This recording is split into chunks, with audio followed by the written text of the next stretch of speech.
On the evening of Saturday, 21st of October 1978, a young pilot would inform Melbourne Air Traffic Control that he was being followed by a strange aircraft about 1,000 feet above him.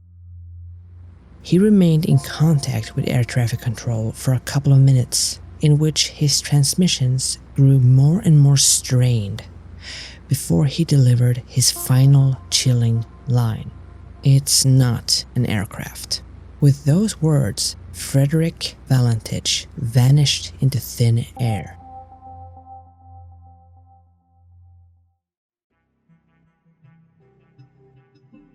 Before his final flight in 1978, Fred Valentich had about 150 total hours of flying time, and he held a Class 4 instrument rating. This meant that he was authorized to fly at night, but only under something called visual meteorological conditions. In aviation, this means weather conditions where a pilot can fly using visual navigation, rather than relying on instruments. To put even simpler, clear and calm weather where the horizon can be used as a reference. Fred's goal was a career in aviation. He had applied to enlist in the Royal Australian Air Force twice. Both times he was rejected due to inadequate education. But he did not let this deter him. He became a member of the RAF Air Training Corps and was studying part-time for a commercial pilot's license. He was determined to achieve his goal, though his record was not the best. He failed all 5 of his exam subjects, twice. And he would also go on to fail 3 more subjects a mere month before he disappeared. In addition to that, he had been involved in flying incidents that brought the attention of officials. One time he had strayed too far into a control zone in Sydney and received a warning. 2 other incidents involved him deliberately flying into a cloud, which was considered so bad that officials contemplated prosecuting him for it. Another fact that garnered much attention after he disappeared was the fact that he was very interested in UFOs. A UFO enthusiast, even, according to his own father. He would watch films and read many articles on this topic, and had even claimed to have observed a UFO himself, and would express concerns what would happen if we, as in humans, were attacked by them, or if he was taken by them.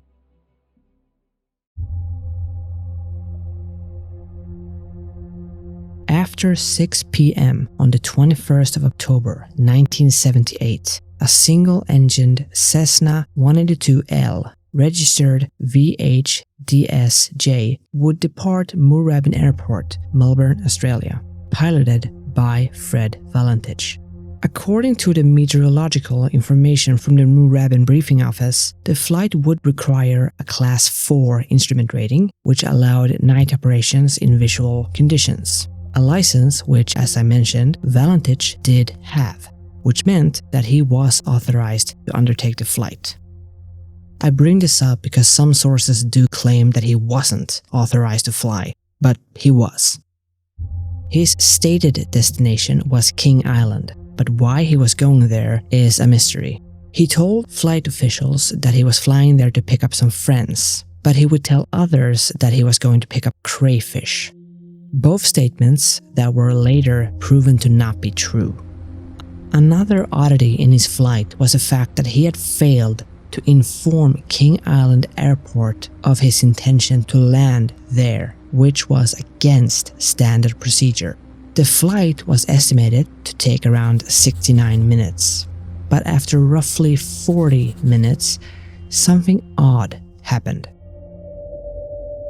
Valentich would report to air traffic controllers that he could see a large aircraft below him.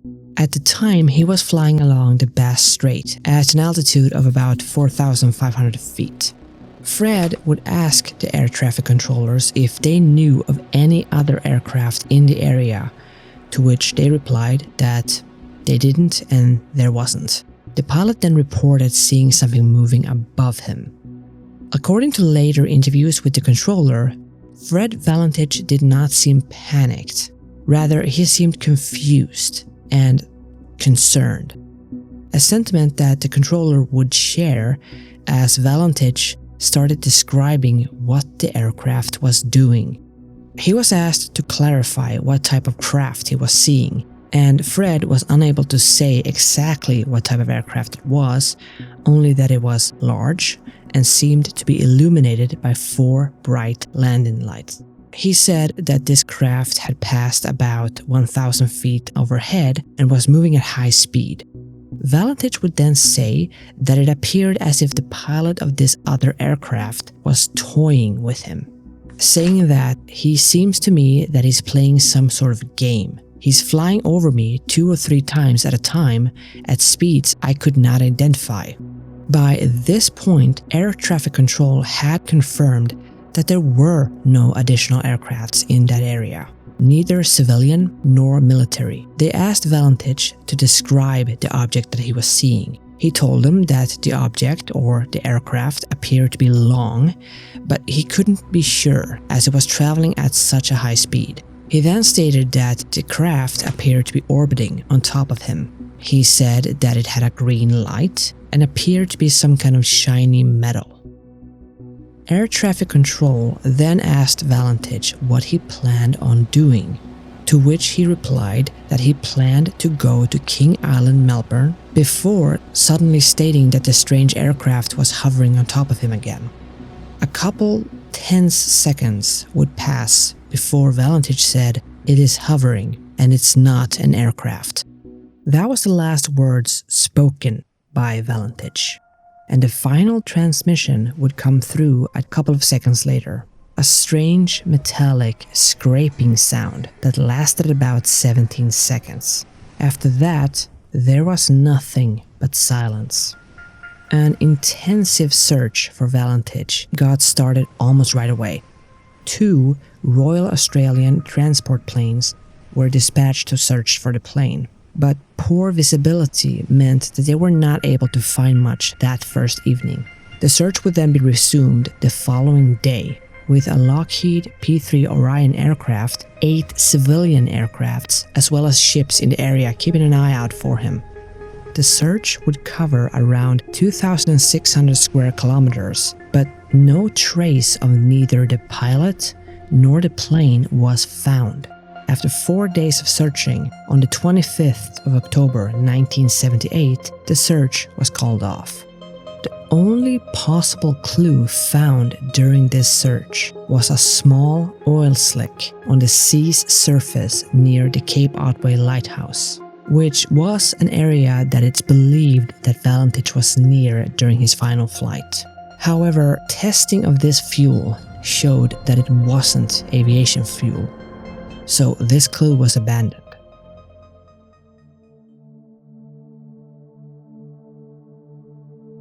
The disappearance of Fred Valentich caused quite a stir, so much so that it even got compared to the disappearance of Amelia Earhart, who disappeared 40 years earlier in July 1937. As such, there are numerous explanations for what happened, all of which have remained inconclusive. The official stance for the disappearance is, in fact, that it is unknown, though presumed to be fatal, which has only increased the interest for this mystery. Given the strange nature of the last transmission, it's not surprising that many of the explanations have taken on a more fantastical nature. But let's stick to the more earthly explanations for now. The first one is that Valentich, who was a relatively inexperienced pilot for these types of conditions, got disoriented. This theory or idea points to something known as spatial disorientation, which is common in aviation, usually in low visibility conditions.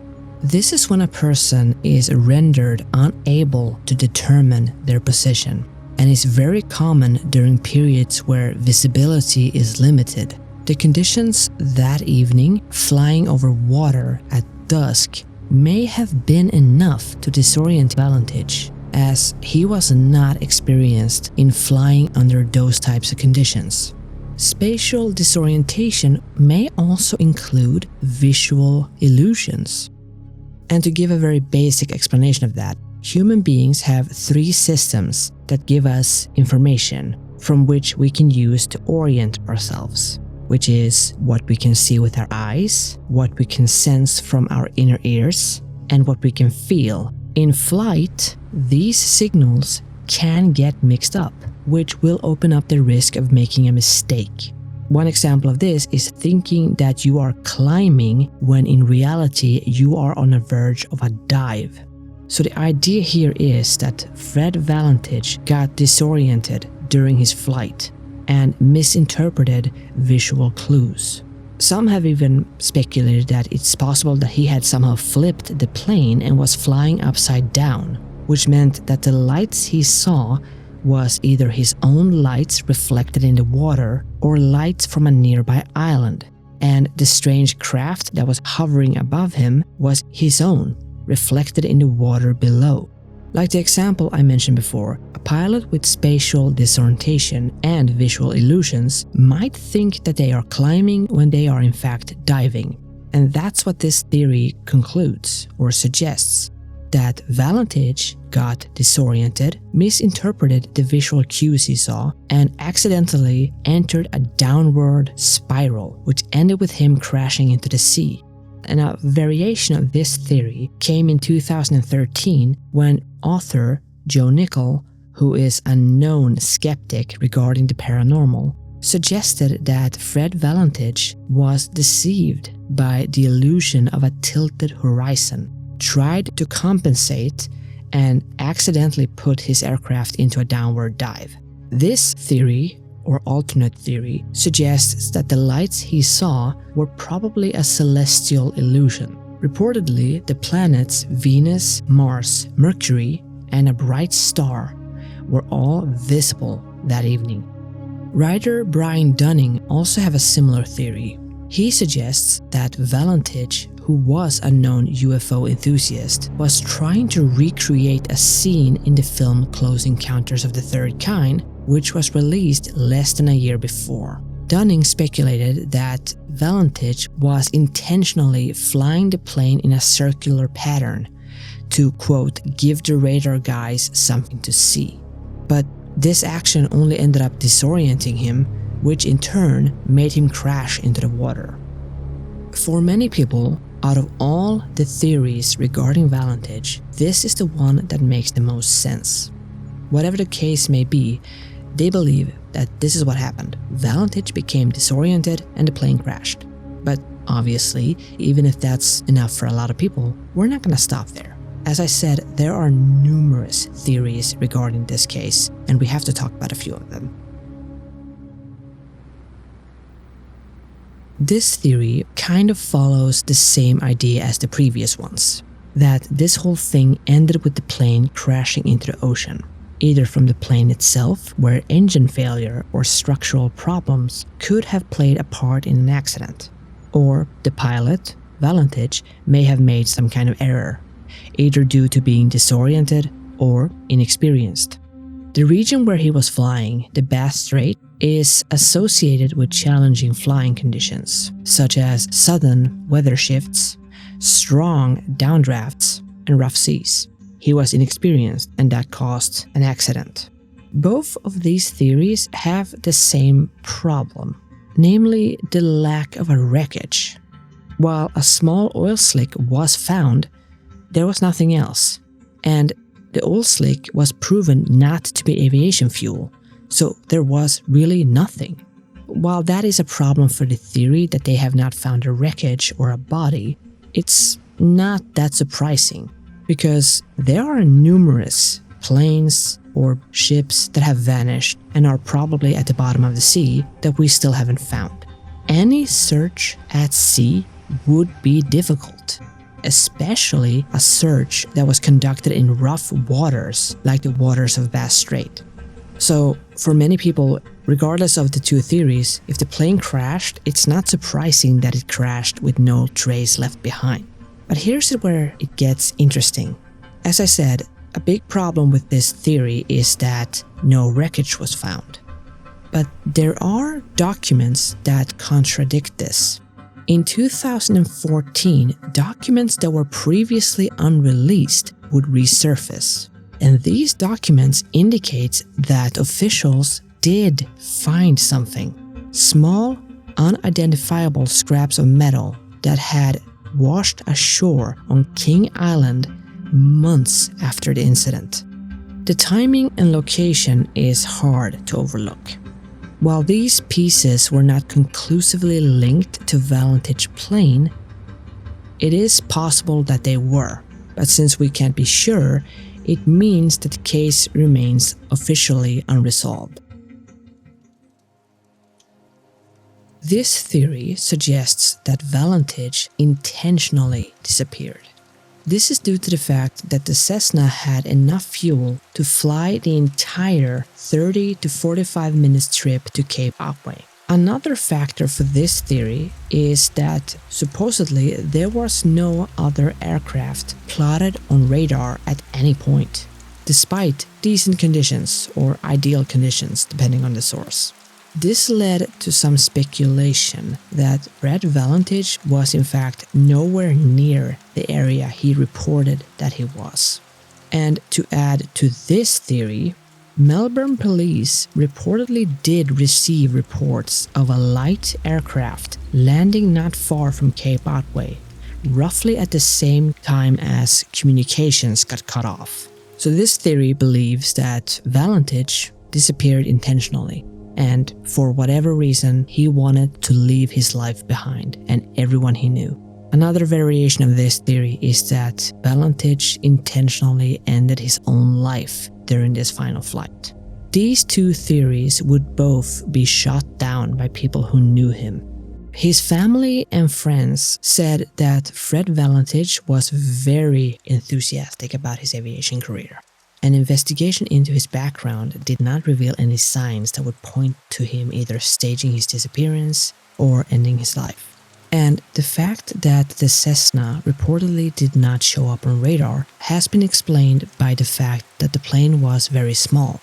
So small in fact that it would not show up on radar, which in turn also upped the difficulty for the search and rescue teams. They simply had no way of verifying where Valentich was prior to losing radio contact, and thus no way of knowing where exactly to start searching. The only thing they had to go on was where Valentich said he was before he disappeared.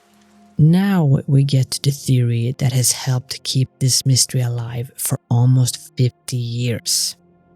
And that is, Valentich was taken by a UFO. A big part of this theory is Fred's own belief in UFOs. His father would also make statements that seemed to allude to the fact that he had been taken by a UFO. His father would also claim that he had been contacted by a man who claimed to have seen the same UFO. What makes this theory actually kind of more interesting is that there were allegedly several reported sightings of UFOs during this time, many of which would come forward in the aftermath of Fred Valentich's disappearance. The most well-known of these witness accounts comes from a man named Roy Manifold, who was driving along the south coast when he stopped to take some photos of the sunset on the evening of October 21st, same evening that Valentich disappeared. At roughly 6:45 p.m., he allegedly saw a large object emerge from the water and fly away at high speed. Manifold was able to take a few photographs of this object, but they are blurry and inconclusive. Supposedly, an Australian photo lab did examine the negatives, finding neither dirt nor damage on it, which means that this strange object was indeed in the photograph, though skeptics have been quick to point out that this doesn't mean much, as this object could easily be an out-of-focus fly or bird. UFO researchers in the US would do analysis of the picture. The first analysis would make them think that this object was a solid, metallic object, but after making a second analysis, they started thinking that it could possibly be a developing error. Still, this story is the most known UFO report that allegedly happened that same night, but there are other witnesses who claim to have seen strange things in the sky. For instance, a local man would later report that he and his 2 young nieces had seen lights near Apollo Bay.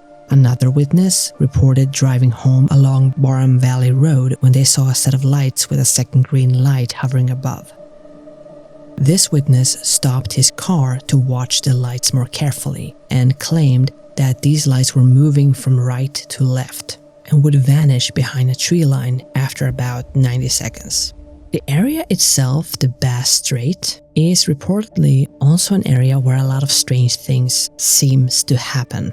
Numerous ships have either wrecked or disappeared in the area. Airplanes would reportedly also go missing when traversing the strait. All of this only added to the mystery of both the area itself as well as the disappearance of Fred Valentich. In 2014, an article in the Herald Sun wrote that an independent researcher claimed that there is evidence suggesting that the Cessna was spotted in the sky over South Australia. Allegedly, a farmer living near Adelaide witnessed a large aircraft hovering over his property the morning after the plane and the pilot went missing. This farmer allegedly could even see some kind of plane stuck to the side of the craft, so close that he was able to scratch the plane's registration number onto his tractor. Allegedly, this farmer would never come forward with this information due to the ridicule he faced from the people he did tell this story. When making this video, I tried finding more information regarding this farmer and his tractor, but everything I found linked me back to the Herald Sun article, which seems to be the only source of this.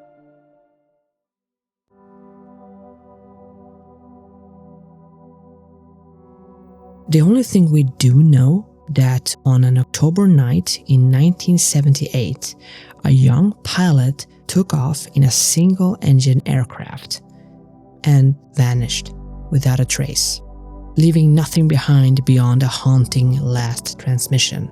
This is a story that has captured the attention of researchers and scientists and ufologists alike for close to 50 years now. As far as aviation mysteries goes, this is easily one of the most enduring. There are many questions, and almost all have gone unanswered so far, regardless if they are above the Bass Strait or in the waters below. Hopefully, we will have more answers one day, if only for the sake of his loved ones.